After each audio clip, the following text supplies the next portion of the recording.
HT Smartcast. You are listening to a Mint production brought to you by HT Smartcast. Hi, welcome to Why Not Mint Money. I'm Satya Sontanam from Mint's personal finance team. In this podcast, I talk to Mr. Saurabh Mukherjea, founder and chief investment officer at Marcellus Investment Managers, on how he manages his personal finances. Let me add a note before going ahead. Through this podcast, we are trying to highlight the basic tenets of personal finance, such as asset allocation, diversification, and rebalancing. We do not suggest you to replicate the asset allocation of Mr. Mukherjea, as personal finance is individual specific and differs from one person to another. With that note aside, let's get started. Hi, welcome to Why Not Mint Money, a personal finance podcast where we help you understand basic money concepts and share strategies for you to build your wealth. So let's get started on your money journey.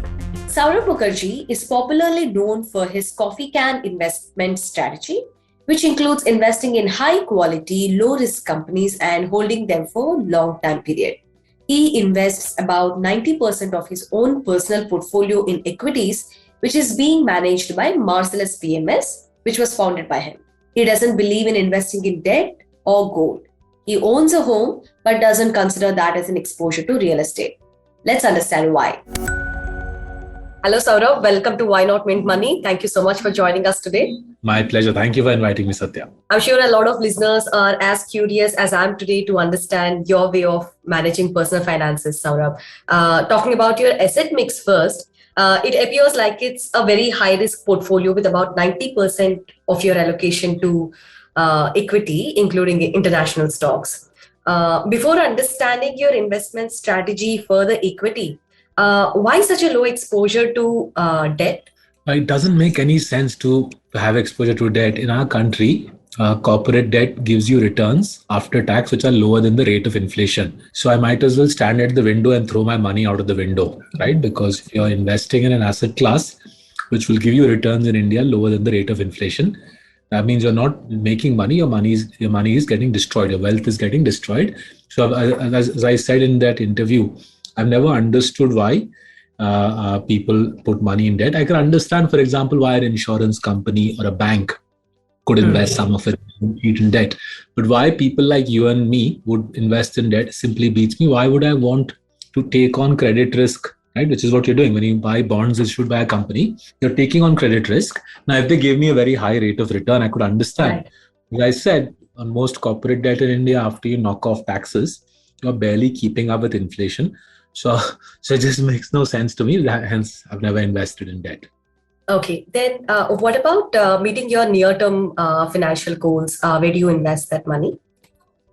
So look, I mean, for people like us who sort of get a salary, the salary pays for the near-term goals, right? And then whatever else is beyond that, which typically for people like us, who are middle-aged office-going people, for people in our social strata, typical goal tends to be pay for your kids' kids' university education, and then fund your retirement. And honestly, there really is no other way to do that in India other than to buy high-quality equities. So as I explained in coffee can investing, if you don't invest in a high quality equity portfolio in India, you're actually making your future very, very difficult, right? So a lot of Indians buy flats, as we discussed, fixed deposits, debt. It's a recipe for disaster. It's that sort of asset class mixture, right? The RBI has pointed out that 95% of Indian households' assets are in physical assets, gold and real estate. That's a disaster. You can't fund anything by buying flats and gold and FDs and government bonds. You won't even be able to keep up with the rate of inflation, let alone grow your wealth. And if you can't grow your wealth, how will you compound future inflation? So Kenneth French, the man, Pharma French famously created modern franchise, Eugene Pharma and Kenneth French. And Kenneth French very nicely pointed out around 20 years ago, risk is not beta, risk is not standard deviation or volatility or any of that other nonsense that people talk about. Risk for Satya, risk for Saurabh is our future consumption needs will not be met by our corpus. And that is very, very high in India. If you can't meet your future consumption needs with your corpus, you're in trouble in India because nobody else is going to save you. And most Indians create a cocktail for themselves, devastating cocktail of real estate, government bonds, gold, and FDs, which almost guarantees that they will have a shortfall in the future vis-a-vis their consumption requirements. Right, right. And I'm glad that the trend is slowly changing and people are moving to the financial assets these I think days. you're right. It's a very reassuring trend, but it needs to be far quicker. I reckon there's a whole generation of Indians, people who are roughly hitting 50 today. Yeah. Will retire in the next 10, 15 years. I think they're in serious trouble. They haven't got enough by way of equity assets. They've got too much real estate, too much gold, too much FDs, too much government bonds. And I think the next 10, 15 years, this generation, the sort of people who are hitting 50 odd today, they've got a real job on their hands to shift from low yielding assets to high yielding assets. Nice. Saurabh, talking about gold, you have no exposure to gold at all. So it is a general understanding that in the personal finance that gold is inflation beating and a safe haven asset and comes to rescue, especially during events like March 2020 correction, of course, which happened on the outbreak of COVID. Why do you think that it will not fit your portfolio? It's not. Those are myths. Those are myths propagated by a self-interested lobby.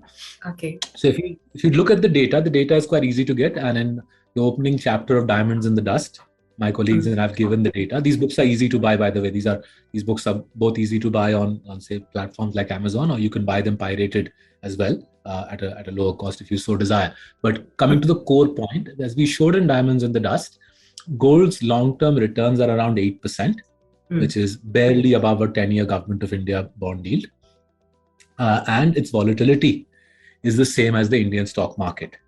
Right. So I'm not even talking about high quality equities. Just the Nifty or the Sensex itself is a 13-14% yielding asset, clean 6% premium to gold in terms of long-term return for comparable volatility. Now, as you were rightly saying, if gold gave you diversification vis-a-vis equities, you could make an argument that even though gold is lower return, Saurabh, you should have it because it gives you diversification. It doesn't. Right? Gold is positively correlated to equities. It is not. Gold is not negatively correlated to equities. So neither the return argument stacks up, nor the low risk argument stacks up, nor the diversification argument stacks up. If I can add a follow-up question on that, say suppose somebody wants money, wants to take the money from equity in 2020, and then this March 2020 correction happened. In that case, had they had some exposure to gold, we have seen the gold has risen in 2020 while the equities have fallen during that period. So actually, gold would have actually held some buffer to them. So year ending March 2020, Marcellus's consistent compounder portfolio was up 8.5%. Right? Okay. And the portfolio, we make it public through our website, through our webinars. We make the portfolio public through our books. So everybody in the country knows what the Marcellus consistent compounder portfolio is. And as we publish our data both on SEBI, we give it to the regulator and we put it on our website. So year ending March 2020, our portfolio was up 8.5%. The market is down, I think, 25%. So high quality equities in India is consistently giving you sensible returns, right? You're not going to shoot the lights out with 30-40%, but a high teens, low 20s return on high quality Indian equities is very doable. The volatility of high quality stocks in India is similar to a 10-year Government of India bond, much lower than gold. So just to sort of compare high quality equities of the sort that I write about in Coffee Can Investing or in Diamonds in the Dust, these sorts of stocks are giving you returns to at least twice that of gold with volatility lower than gold. So to my mind, it's a no-brainer. And as I said, coming back to gold again, or for that matter, real estate. If real estate or gold was negatively correlated with equities, I could stomach that there's some logic for a lower return. But they're not. Neither real estate nor gold are negatively correlated. Both real estate and Indian equities, both real estate and gold are actually positively correlated with equities. So why would I settle for lower risk? Why would I settle for lower returns and comparable risk to equities if I'm not getting diversification? There is no logical, rational grounds for doing this. Okay. Besides the risk aspect, one should also be very clear about, and they should have a higher conviction on where they're investing in the equity. So they should have that. So that's easy enough to do. Now, given that there's 350 PMSs in the country, I think there are several hundred AIFs, there are good mutual funds, there are 40 odd mutual fund providers. I don't think anybody who's watching this can tell me that I've got no idea where to invest. Well, you aren't supposed to. Everybody has a day job. You do your day job, Find a fund manager, depending on whether you want mutual fund or AIF or PMS. Let a professional do the stock picking for you. And even if he or she does a half decent job, you get outcomes vastly superior both to gold and to real estate. Understood. You also mentioned about the real estate. In your current asset mix, you have mentioned that you do not have any real estate exposure. You have a home that you're living in. So you're not considering that as your real estate. That's not an asset. Nobody in their right mind should consider their house that they live in. If you think of that, go and try to explain that to your better half, and you'll be given a earful. If you think the house that you live in, the roof that the bedroom that your kids are sleeping in is an asset, I think your kids and your family might have a different point of view, and I think they'll be right in giving you an earful. Understand. Yeah. Now, Saurabh, coming to your equity investment, you said it is managed by Marcellus, the investment philosophy of which is inspired from the coffee can portfolio. So, can you share some details about the investment strategy of the fund in few words? So as we explained in our books, and as we keep explaining in Marcellus's webinars and on marcellus.in, we do three things, which is one, weed out corrupt companies who cook their books. That's roughly half the Indian stock market out of the picture. Amongst the 50% of the market that's left, look for companies who have a track record of rational, sensible capital allocation. What is that? Rational capital allocation means that the company's return on capital should be above cost of capital, which is roughly 15%. So we're looking for companies which are not just clean, but whose return on capital is at least 15%. That's the second criteria. And finally, amongst these small group of companies whose books are clean, whose capital allocation is sensible, amongst them, look for monopolists. What are monopolists? Monopolists are companies who can charge a 20 to 40% price premium, and yet the customer won't mind. Not a single customer will walk away, right? And those are the sorts of companies we like. We invest in these sorts of companies for typically 8-9 years. There's very little churn in our portfolios. These portfolios tend to be 13 to 15 stocks, large, well-known companies with powerful franchises, low churn, and as we were discussing over the last 20 minutes, healthy returns. You end up getting high teens, low 20s with volatility, half that of gold, half that of the Nifty, comparable to a 10-year Government of India bond. And this is the only country in the world where you get this deal. You don't get this deal if you try to do this in the United States, which is why my wife and I migrated to India 14 years ago, and we're very happy living here. Beautiful. That's nice. So what about the international portfolio, Saurabh? Where do you invest? Right, okay. Very similar to Indian portfolio. Yeah. So as I said, before I migrated to India, we lived in the UK for a decade or so, and whatever I earned, I had a wealth manager there. And with their help, I invested in a bunch of funds who do very similar investing. And by very similar investing, they look for global monopolists, right? They look for companies who have just as dominant a franchise as, say a company that I own in India in Marcellus's portfolio. Say in Marcellus, we have Divi's Lab in India, or Pidilite, or Asian Paints. Similarly, in my global portfolio, the fund managers I've chosen will have companies like Amazon, like Diageo, like L'Oreal, like London Stock Exchange. So dominant franchises with long track records of consistent compounding. So basically, the international portfolio and the Indian portfolio are very similar, just that the international portfolio is in the Western world, and these are companies that I haven't touched. That's a portfolio I haven't touched for 14 years now, ever since we moved to India, but it carries on compounding very nicely. And you don't intend to touch it in the near future at all? Not. I don't really see any need to, right? So just let it compound because these are companies that are dominant franchises. Ironically, in many cases, these companies, although they are based in the West, a big part of their profits now come from Asia. So, for example, Diageo, a big part of their profits, I think a dominant part of their profits will now be Asia. In India, Diageo now owns United Spirits, right? So United Spirits is a subsidiary of Diageo. So it's very interesting, right? We think that we are in India, we are investing in the Indian stock market, which we are. But increasingly, if you invest in companies listed in the Western world and who are dominant franchises, a big part of the Western companies' earnings is now coming from Asia. So Louis Vuitton, another company, LVMH, the bulk of their earnings come from Asia now. Okay, okay. You talked about your wife. So I'm just wondering, how do you make family decisions? You sit and discuss about your investment strategies or the where you invest and what to invest, how much to. Tough discussion. One of the two of us will say, let's keep investing in high quality stocks.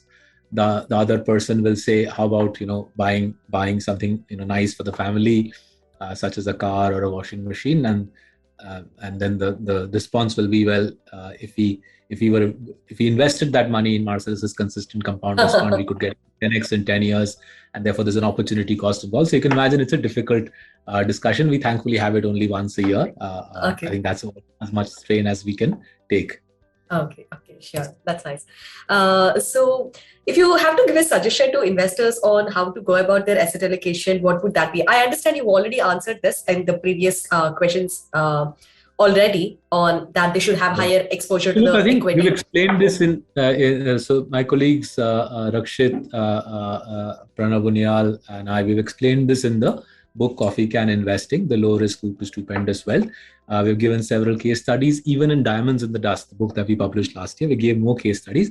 It's relatively simple. So first thing is you need to get a grip on what are your goals, right? Before you invest, be relatively clear why are you investing, because that's your end destination, right? So as I said, for us, it's college education for the kids and for the retirement, right? And basis those goals, you know that you need to hit a certain minimum level of return. So in our case, we need to hit post-tax, we need to be hitting the 13-14% mark over the next 15, 20 years, right? So basis your goals, you have a target rate of return, right? Now, in order to hit that target rate of return, you have to structure the portfolio. Before you do anything adventurous, my suggestion in Coffee Can Investing has been, before you do anything adventurous, create a safe harbor, create a pot of money, which is, say, in our case, 3 years of our living expenses. Some people might say it should be 4 years, right? So depending on each person's risk appetite, create a pot of money, which is 3 to 4 years of your living expenses. Put that safe harbor money in zero risk assets, right? So fixed deposits in a good bank, or some people might prefer a Government of India, short-term government bonds, right? Both, I think, are valid choices. Once that is done, right? In our case, as I said in that Mint interview, that's around that's 10% of our portfolio gone in fixed deposits. The remaining 90% then structure around hitting the target rate of return, right? And the reason Marcellus's consistent compounder works so nicely for us is because it consistently guns out returns in the high teens, low 20s. It gives us very high level of confidence that our desired rate of return, which is mid-teens over the next 10, 15 years, we will hit that. And I know that if we can hit that rate of return, consistently mid-teens or better rates of return, I know that our future consumption is not at risk. And that, to my mind, is investing at its simplest and more powerful. There's a certain future consumption that we desire as a couple, my wife and I. In order to get there, we need a certain target rate of return. And then I need a fund which gets me that target rate of return with a very high degree of confidence, and hence the whole consistent compounder, the Coffee Can construct that we outlined in the book Coffee Can Investing. Yeah, just one follow-up question on that. If somebody wants to save for the near term, suppose the fund that they require in the next 1 to 3 years, where do you think that they can invest that money? So if you need money in the next 3 years, don't put it in equities. Put it in short-term government bonds. Put it in a good FD, lock it up in a 3-year FD, put it in short-term government bonds. There are good mutual funds based around short-term government bonds. Do it, put it there. For Christ's sakes, if you need money in the next 3 years, don't go into the stock market with that money. Yeah, fair enough. Just last one question, Saurabh. To the question on what wealth means to you, you said that you can help the people and the causes that you want to help. That feels so nice to read. And one of the Twitter participants also commented that it's very refreshing to read. So why don't you say a few words about it? So look, I mean, we come from fairly ordinary families. In my case, my parents were migrants to the UK. We went through a fairly tough time in our first few years in the UK. So we've always sort of kept in mind that whenever there's a chance, we need to give something back, and not just something back, as much back as we can. So the one charity that we support both in India and in the UK is the Red Cross. But beyond that, there are several other projects which are close to heart where we keep getting involved in various ways. I at a later date, perhaps at a later stage of my career, will sort of make some of those names public. But I think everybody who lives in India, I'm sure that they'll have causes close to their heart, and in a country like ours where there's so much need, I think the more we give, the more we can, the more joy, the more goodwill, the more goodness we can create in this country where there is so much to fight for and there's so much to live for. Right. That's very well put. Thank you, Saurabh. Thank you so much for your time. Thanks, it's wonderful talking to you. Thanks. Bye. Thank you, Satya. That's all for now in this episode, listeners. If you have any queries or suggestions, you can reach out to me on Twitter. My handle is @Satya Sontanam, SatyaSontanam. Or you can also write to us at mintmoney@livemint.com. Bye-bye.